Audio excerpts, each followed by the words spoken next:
Hey everybody, Nick here, and today I got a review for you of this little guy right here. This is the Giantmouse Knives GM4. So first off, I want to thank my buddy John over at JEF Blades EDC. He's on the Instagram, check him out. But he actually picked this guy up and then sent it to me like the day after he got it. That's really great. It allows me to skip taking a bath, and that's super generous of him. So thank you very much for that, John. Next thing, let's do a little size comparison real quick. This is, well, not a very large knife. If we put it up here next to, of course, your Spyderco Delica. You can see here that blade length-wise, this is actually coming in shorter than the Delica, which is impressive. Here it is against the Ontario Rat number 2, right here in D2 steel, and the Rat number 1, of course. And so again, you see, this is not a very large knife, although handle-wise, it's a beefy one, that's for sure. And, oh, what the heck, here's another smaller piece right here. This is the Spyderco, wow, this is the Alambic Knives Busker, and this is the Spyderco Dragonfly that I was just reaching over to grab, so you can see, smaller knife. So there you go, that size. Next thing, note on this company, this is Giantmouse Knives. This is sort of a boutique-y sort of brand, using collaborations between Vox and Anso in the EDC world, and they do some very interesting work. This is their 4th iteration. They had the GM1, the GM2, GM3, GM4. I've reviewed all 3 of the prior knives, and this will be the 4th review, obviously. And then finally, there is no disassembly video on this guy because, well, we'll talk about why later, but there you go. So anyways, let's go ahead and jump into the good, the great, the bad, there we go, and the ugly on this particular very interesting little piece here. The good side, first off, I love the blade of this. Seriously, this is a great blade with a very nice grind, and it comes to a very thin edge. Absolutely 100% this knife does cut, and I appreciate that very much. And it's also got a nice little shape. It's even got a little bit of a sort of a hanging down belly, which I think is true of many people in the EDC community, but nevertheless, sorry. No, guilty as charged, by the way. But anyways, a little bit of a belly that goes down there, but it does offer you some flat area here, some point at the front. It's a nice little blade shape, 100%. Like I said, the grind is really solid, and it's M390 steel, which is a steel you can't really object to. So that's good. Next thing, design-wise, this is very nice. It's just a great little design. It has very nice lines to it. So you can see here, you get a nice little curvature across the top here. Get your trademark jimping here. You get just the trademark pivot collar. This feels and looks like a Giantmouse knife, even though it is very different than any of the other giant mice that have come our way. Also great contours overall, internal lock, but I mean, it's a very, very nicely done thing. Pardon me. And then one thing to note is that the titanium on this guy is contoured. Hopefully you can see that, but as I kind of run the light along here, this is a domed titanium, which makes this a little bit nicer in the hand than it might have been had this just been flat-sided, slabby titanium, like, for instance, on this guy. There's the Ferrum Forge Master-Op Crux. So, anyways, there you go. That's nice. And I do, by the way, love very much the handle finish on this. It's got a very nice blend of a stonewash attitude to it as well as some reflectivity, which is great. This entire knife is just beautiful. It plays with the light, but it's also not, like, super reflective in the sense of I'm going to be polishing that in 2 minutes, that kind of thing. So that's very good. Next thing, I got to say, I love the flipper tab. The Giantmouse GM1, that was a great knife, 100% solid gem, but it had a pocket pecker like crazy. This guy, however, is using a much lower profile tab. It's nice and chamfered, and it works very, very well. There's no question whatsoever about this is just a very, very, very nice little tab, and it fits the knife beautifully. And the way it hangs in the pocket, too, it's out of the way. That's great. And in fact, that's one of many details that shows me the designers really gave a damn here. Ranging from things like the blue accents, so you get the matching blue pivot collar and clip. And we are back to blue indicating the giant, because they also make the GMP4, which is a pirate version for some freaking reason. But that uses bronze accents. They switched for the GM3, and it was really weird. But anyways, they're back to blue for the GM4, which is a great approach there. You also get a very nice lanyard hole here that is functional. It's got the jimping on here to make it flip a little bit more readily, or at least grip while you flip, which is good. You see the hallmark jimping back here. You see a beautifully crowned blade on this guy. A nice overall grind. There are all kinds of other little things. On the inside of the knife here, you can see, hopefully, there you go. There's your serial number in there. And also at the very top here, let's see if I can get that reflected. I may need to put a little light on the subject here. Hold on. Let's get my light out here. you can see on the inside there we go, the maker's mark for the two makers, which is inside the handle, which is great because it's very subtle. And in fact, the branding on the knife overall is very subtle. If you look at the thing, the only indication this is a Giantmouse is on the clip here and then on the inside of the knife. And that's great because it leaves this knife feeling very sleek and whatnot. And then finally, look, I got to say, the design on the whole impresses me most because this is a small, relatively chubby little knife that still looks really sleek. This is a fast little knife, for lack of a better term. I mean, this is a knife that looks, when it's sitting on the table, like it's going somewhere. And the fact that they've been able to accomplish that in this 2.5-inch sort of range, where very often knives tend to be chubby little bunnies or a little bit weird, is absolutely great. And then finally, on the good side, this knife is damn near gripeless. The GM3 had some major annoyances for me. Namely the fact that the blade was too close in the back there. And the GM2 had some gripes. Even the GM1, this one is a really, really solid piece in that way. There is in fact only one thing on this knife that I will refer to as a knife gripe. Well, I guess two if you... But anyways, it is very, very nicely done, and that there's nothing on here where I'm just going like, oh, that was stupid. And, you know, that's super judgmental, but I guess I'm super judgmental. So this is a really smartly done design. I look at this and I respect the hell out of the designers doing this. This is great work. And so, to me, at least, that's what's good, is that it is damn near gripeless. It has very nice details, a low-profile flipper tab, nice handle and blade finish overall. The design is great and just looks beautiful and looks fast, and it has a great blade on it, which absolutely will cut things. To me, on the great side is that this is a high-end small knife. And the thing is, every damn time one of these comes out, I'm going to keep calling it great because there are so many people in the world who are dealing with knife laws. For instance, you can't have a knife that's over 3 inches. You can't have a knife that's over 2.5 inches. Places like Boston and Cleveland prohibit knives any bigger than this one. And unfortunately, these folks tend to be kept out of the high-end knife community because there just aren't that many options out there in the world. 2.5 inches is a bridge too far for many makers, and so I love seeing Giantmouse taking a crack at this very small blade category because they've made something super compelling that'll be a great option on the high end for people living in those categories. So to me, at least, that's what's great, is that they've made a knife here that is legal for a group of people who don't very often get high-end pieces, and that's excellent to me. On the bad side, first off, the price on this guy is not cheap. I'm not saying they're ripping my face off, though. It's $310, pretty much all your Giantmouse are. But the thing is, with this guy being the size it is, and with the overall finishing and whatnot, this feels not unreasonable at all. I mean, the Spyderco Techno's like $220 is something like that, which is, you know, around there. The Alambic Busker, which is another of its higher-end competition kind of things, is, again, this one's $375. I mean, the price feels like it's in range, but it is absolutely a higher-end price for a higher-end knife. But that's not really that bad. Speaking of other things that are more nitpicks than anything, the sharpening choil on this guy is very, very close. You can see here that there is still an area where it's unsharpened at the bottom here. They've taken that up just a little bit further, but that might have played with the design. I'm pretty okay with this. This is damn near a sharpening choil, and so whatever, not a big deal.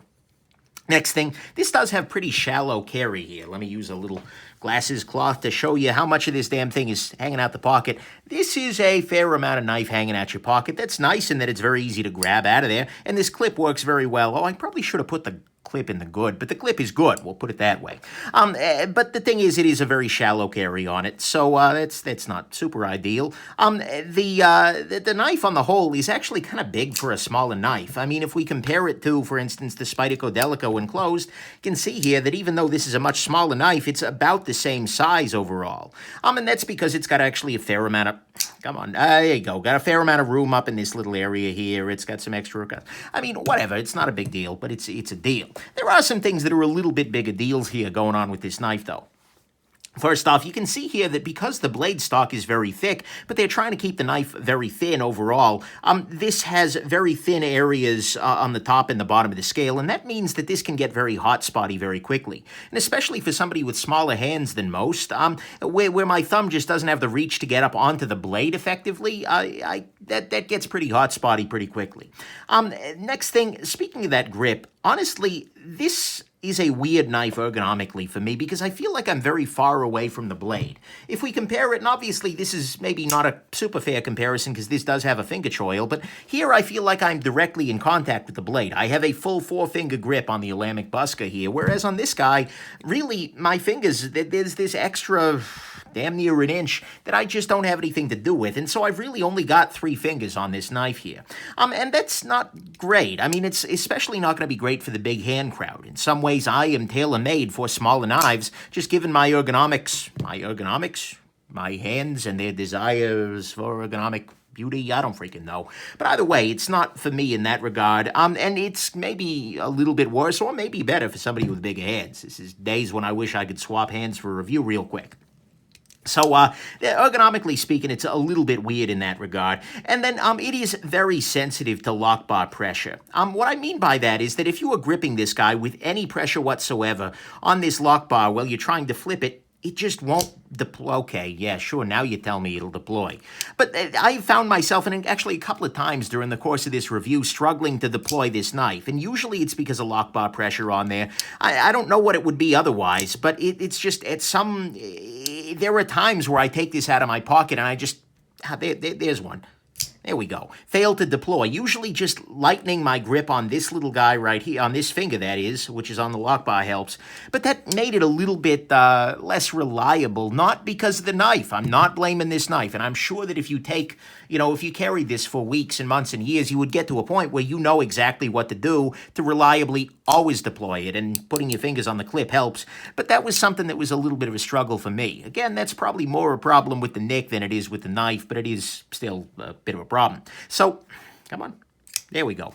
So, nonetheless, those are the bad things. It is very sensitive to lock bar pressure, meaning that I'm not always reliably able to deploy the knife. It has a 3-finger grip, even for me, and you feel like you're very far away from the blade gripping this guy, so ergonomically, it's not all that great, especially with the thin scales on this guy, which is forced by the thick stock, which I didn't really talk about, but holy crap, guys, this is some thick stock. It comes down to a keen edge, because it's very tall, but still, yowza.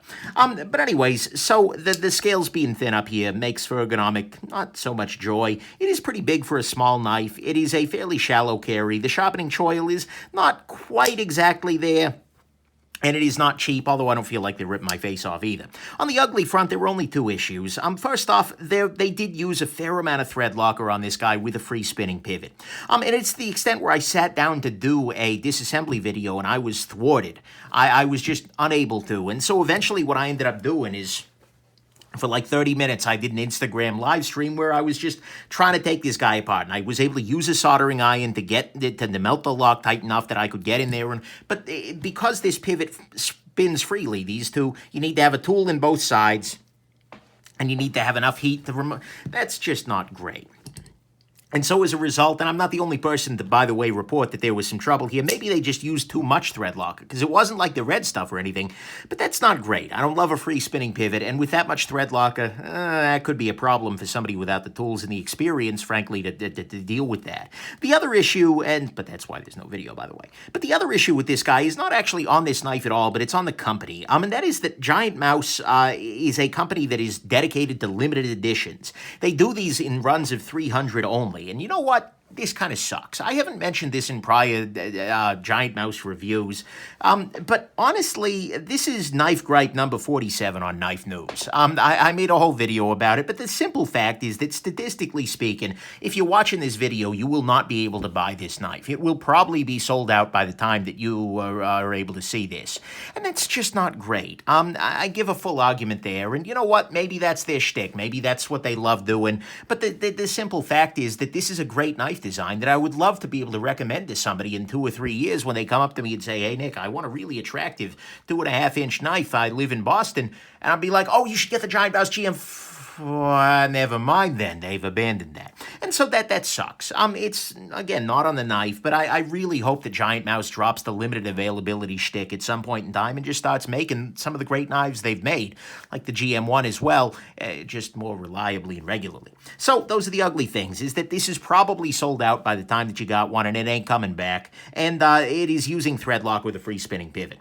Final conclusions on this guy. This is a very, very nice knife in a lot of ways. It is their best knife since the GM1. And taking this out of the package, like, wow, they have done a lot of things right here. I mean, sure, I found things to gripe about, but I like this knife a lot. It is absolutely a very nice piece. It's got a great blade, a great design, great details, and it is filling that underserved high-end small knife need. And honestly, if somebody comes up to me and says, Nick, I want a really pretty knife for 2.5 inches, this is the hottest small knife out here. This is the centerfold of Hobbiton. This is a seriously nice looking piece here. And so there were a lot of reasons you might want to pick one up. There are a couple of problems, though, that do take it out of gem country. It is a little bit small, even for my small hands, just in the way that it's gripped, and that I wish I had another finger worth of grip on this little guy here. It is a little bit tricky to deploy, apparently. Maybe I'm just not a brilliant man. Well, we know that much, but still, it is not that much fun to take down if they're all Loctited like that, and it is probably already sold out by the time you're hearing that, which is really ugly, but the thing is, it is still great, and there were just not that many knives in the high-end range to compete. I mean, the Spyderco Techno with Techno 2 comes to mind. The Hoback MK Ultra, some of Zeba knives, he's got some interesting pieces, like, this little guy right here. This is the S1 Mini, I'm sorry, S2. And then, of course, there's the Alamic Busker, which is actually probably going to be my choice in this battle here. Just because this guy, for my hands, is a little bit more ergonomic. It's a little easier to reliably deploy with the front flipper sort of thing. And it is absolutely just a little bit smaller in the pocket. I mean, these two are... But anyways, that said... This is a really, really great little piece here. Design-wise, it is absolutely gorgeous. It's a head out of the park. It is clear that the designers were really thinking hard about this knife, and they came up with something great as a result. And for a huge number of people that are looking for a tiny little piece, I think this little Giantmouse will happily scurry into their hearts. Get it? Mouse joke? No? This might be the big cheese of your small knife collection? No? Whisker you away into happiness? Okay. We've hit the tail end of this review. Anyways, very nice work there, Giantmouse. Very nice work there, Vox and Anso. And have yourselves just an absolutely wonderful and mousy rest of your day. Bye now. Might want to double-click this Giantmouse. Okay, I'll stop. Bye now.